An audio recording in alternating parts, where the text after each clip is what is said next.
Welcome. Okay, I made this map. I talked about it in my last video, but I wanted to talk about only this map. Get back to this map, back to Girnar Rocks, part 3. I guess I'll probably call this. Uh, so last I had talked about, I had not made this map. Then I drew it on the last two parts, but and went through it as I was drawing it. But now I redrew it and made it look pretty. I added a little, like the center of Mount Girnar repeated over here to show the differentiation across the spectrum. I was thinking maybe this diorite needs a darker stroke to be more visible.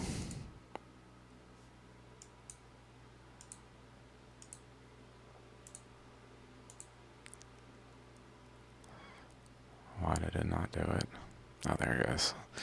It's a little more visible. Let's make it even darker. That's a little better. I was trying to make it more that color, but it didn't really. Okay, now it's a little more legible. Because it's tiny fonts, relatively speaking. So essentially, the way I did this is there was basalt emission, so the mantle puncture hole to go over to maybe this one.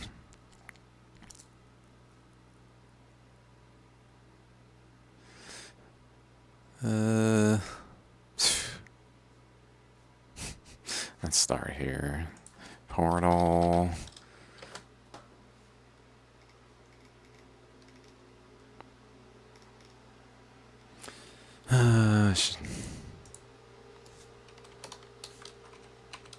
There we go.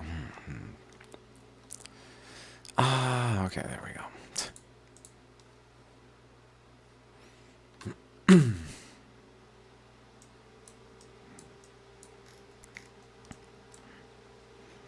Mantle puncture hole right here. Here's a Gujarat. Mantle puncture hole, creating this like plug, that's a swirling plug.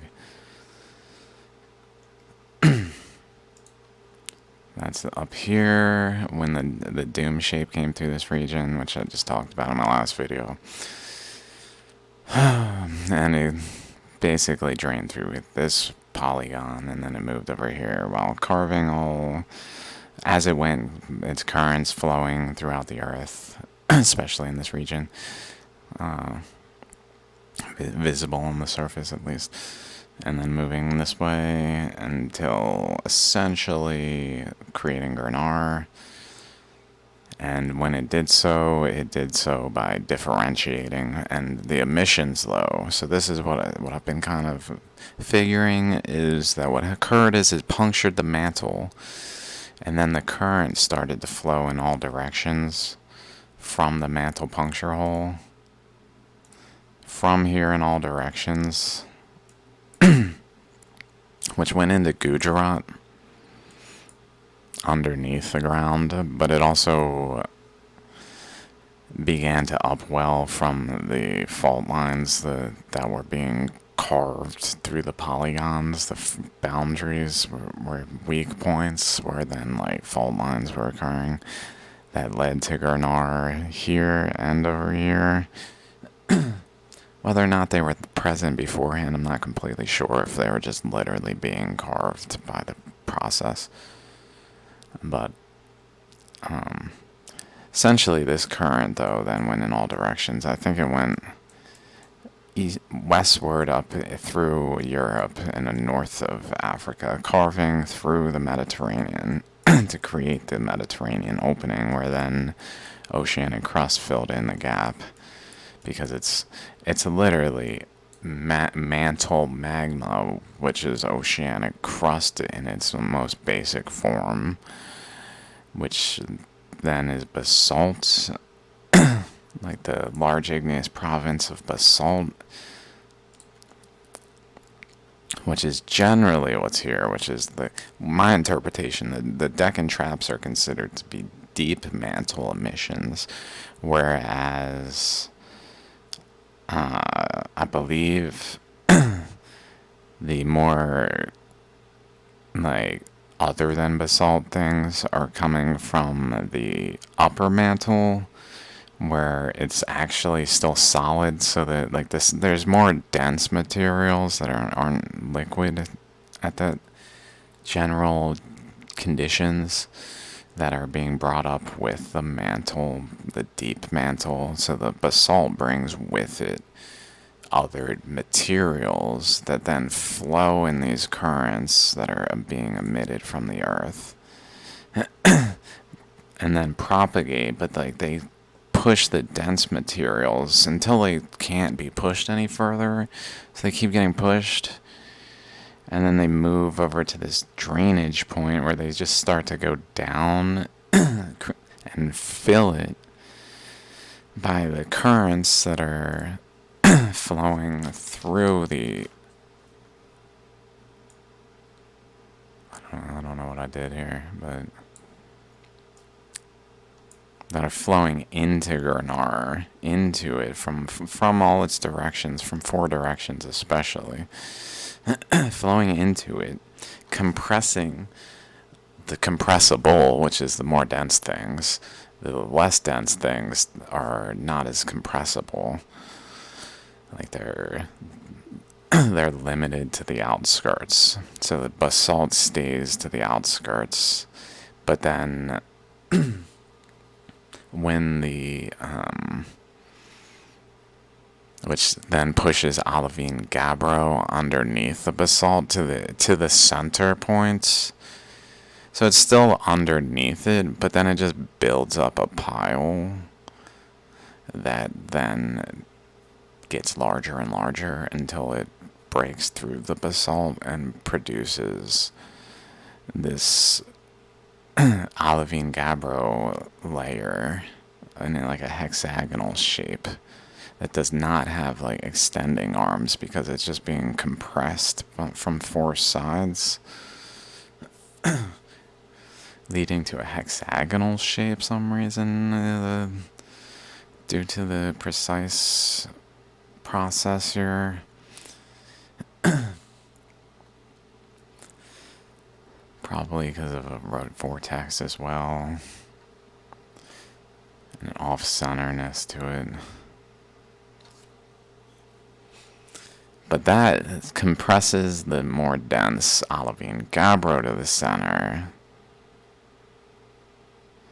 But then the diorite monzonite continues to be compressed even further through it. The pressures, like the olivine gabbro materials, under the pressure still kind of stay here, but under the pressure is able to keep pushing through on the more dense materials, which continue to move them towards the center until they build up an even larger mound that then protrudes through and breaks through the olivine gabbro. And when it does that, it brings the matrix of the basalt underlayer. It's kind of like, maybe I can compare it to, let's go over here, related rock formations, to like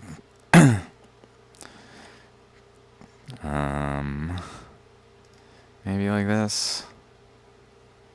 Like here's basalt, let's say, here's olivine gabbro, here is diorite monzonite, and the flows are coming from all 4 directions, pushing in, and olivine gabbro forms a layer, but so does the diorite underneath it that supports it, so it's kind of elevated.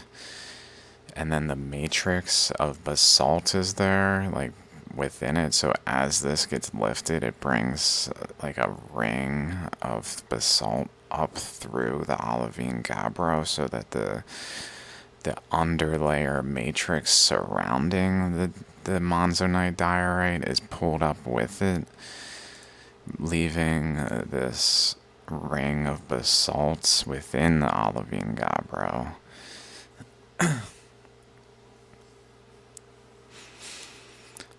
And probably in a similar way, this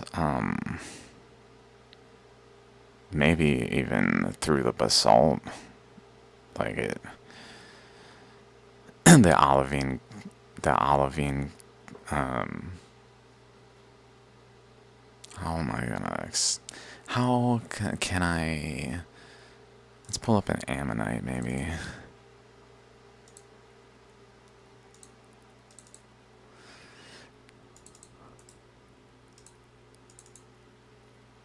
So like Mount Girnar has like monzonite diorite with a olivine gabbro, all of which is supported by a basalt matrix that is the Deccan Traps all the way out.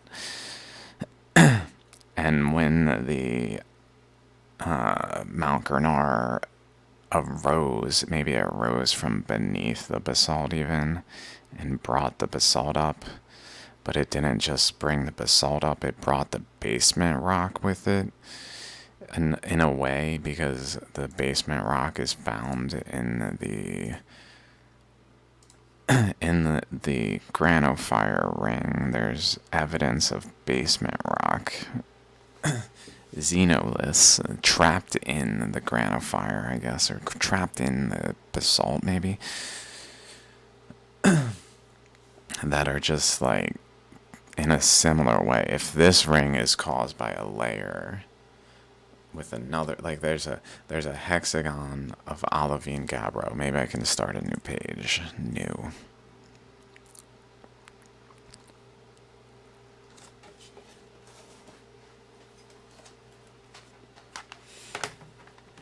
I believe in you, computer. I believe. And just draw a hexagon, or let's draw just a basalt. So let's fill it with green. Okay, so we got ourselves a basalt layer, and then a polygon, six-sided. Fill that with pink. Physically on top of the due to pressures flowing in from all directions, these currents flowing inward, pushing a hexagon of olivine gabbro on top of the basalt. But then the monzonite and diorite.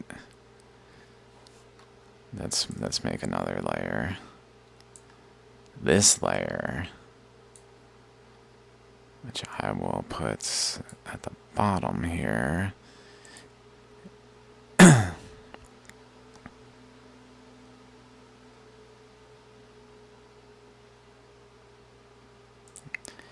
let's make this one yellow.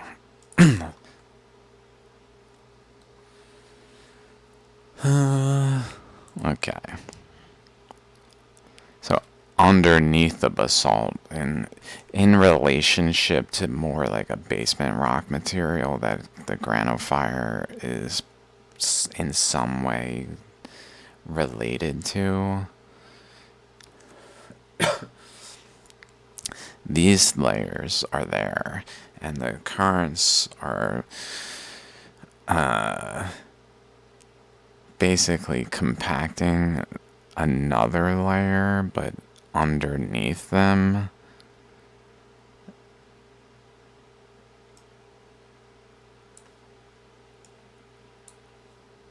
And let's make this one a triangle. Make this orange.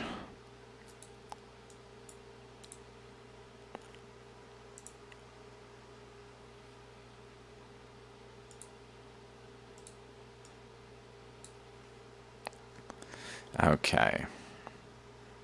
Underneath, that comes up through the layers perhaps even through the basement rock, through some in some way influencing the by lifting up a ring structure, like where basically this ring for certain, because it's just a like it's simple. It's like, okay, there were there's a layer with another layer, and then something comes up through both layers, and it brings the intermediary layer to basically on top of this top layer, but it just spills it out into a ring structure that is kind of focused, and like it's this way, like the triangle's pointedness, like it's not on the flat side. This side's more flat. This side is more pointed, like double pointed even. And just down to the points pretty much. But then not on this flat side. So almost like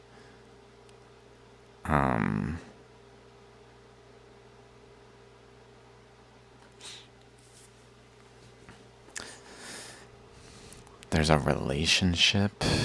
I'm just trying to think, because it's basalt here. There's basalt, which is really fully like it's the whole image. I'm just allowing us to see the yellow underneath. Where then the olivine gabbro, it just forms on top of it. It's not like intruding, it's more just like the pressures and currents are just creating this hexagon. And they're also creating another hexagon. Maybe we can draw another hexagon.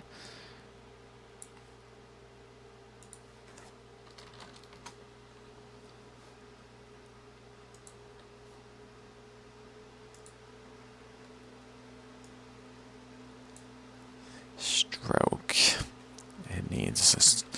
It needs a stroke. Maybe let's make it whatever. Who cares? I don't know why it's not showing it. Okay. Okay. You're not the color of one of those. Let's just make it dark. 4. This needed to be visible.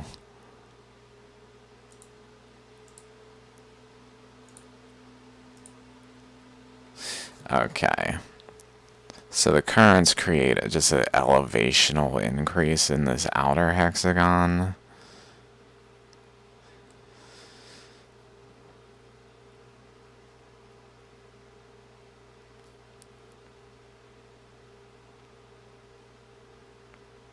But I guess by colliding with it, they're also bouncing back. Like they're producing a mound here related to the surface currents.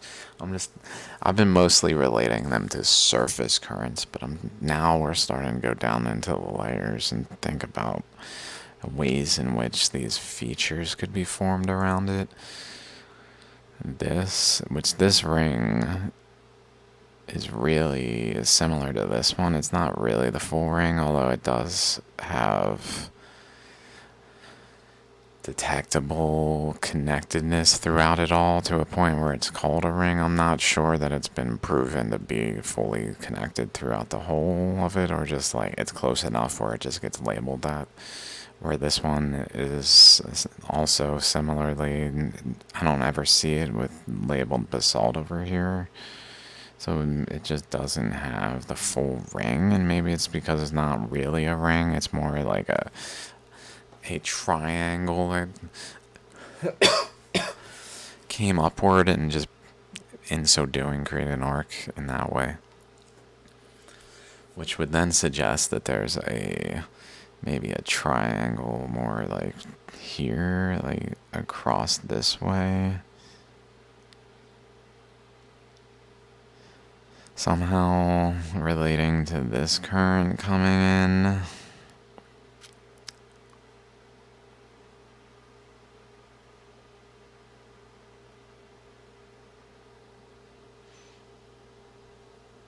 Like this comes in, the flame comes in from the point of the hexagon here. And also from here, the currents wrapping around come in this way. But I believe it generally comes in here, like it's just not shaped like it is yet. It's being shaped, so it's flowing in until like back pressure starts to build up things like this. And so then like it just stops flowing in, and here we are. Like with a closed valve kind of thing, like the valve is closed because there's no more flow, and it just doesn't show like the whole process, it just shows the end result. And so like the current was probably flowing across here, but more so focused here, which is then causing a vortex of energy here. But it's also coming underneath it and cutting up into it here. There's inlets. There's an inlet here. Let me see. Let me pull up the map. This one here branches this way and kind of wraps around here, but it also goes this way and looks like it might go up this way. Or like currents coming this way, maybe. Yeah, maybe it's actually fed by more so currents coming across here that just cut through here, but they hit this wall. So they're kind of forced along this channel here to then come out over here and then cycle in here maybe. Essentially, to find an actual inlet into the Girnar. Like they went around, had to go around. And currents are cutting across, like strong currents are cutting across here and just in. Like this is a strong current cutting in, leaving its imprints in the remnants that are the final product. So this current though is probably cutting across here and causing a spiral here, while this spiral is here, which is then creating this boundary. So like there's for sure a reason there's a vortex over here. I didn't just draw it, I can show you guys.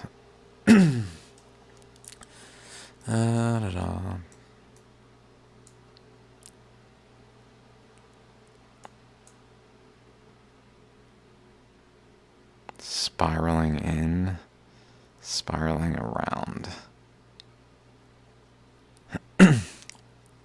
Notably, and I mentioned this in the last video, this spiral is rotating clockwise, and so it's bringing material over this way. Some of it goes around. So this is rotating. There's a current coming in this way. Perhaps all the way across. I don't know. It must reach a back pressure from the other way to kind of focus energy here. Like the balance point of currents is just here. So it just starts building up mass here, maybe. But also just currents, inlets into the earth.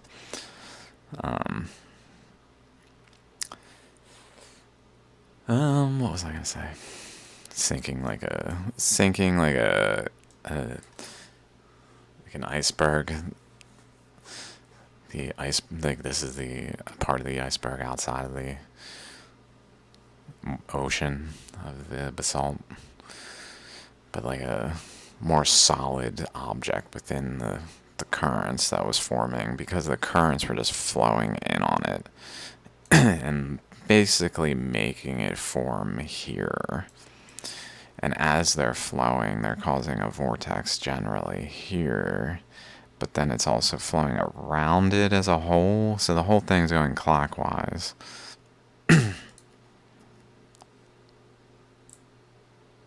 Around it, clockwise around it and into it.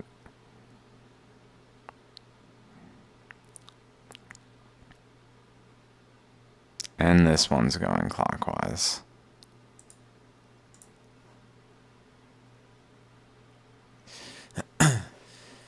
So essentially, there's just two systems formed here. One of them is because the currents that went around the very edge, hugging this, because there's currents wrapping around this larger ring structure here,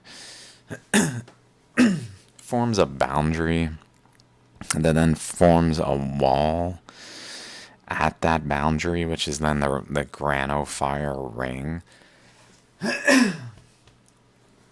Sorry, dudes. The granophyre ring then producing like a backstop. So maybe this wasn't there yet, and the currents were more able to flow along the boundary, or they just went around it.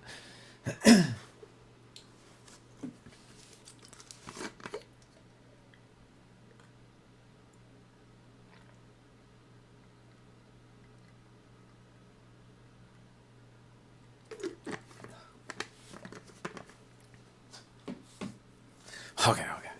Pardon me. Just smoke too much. Okay, so the current's low.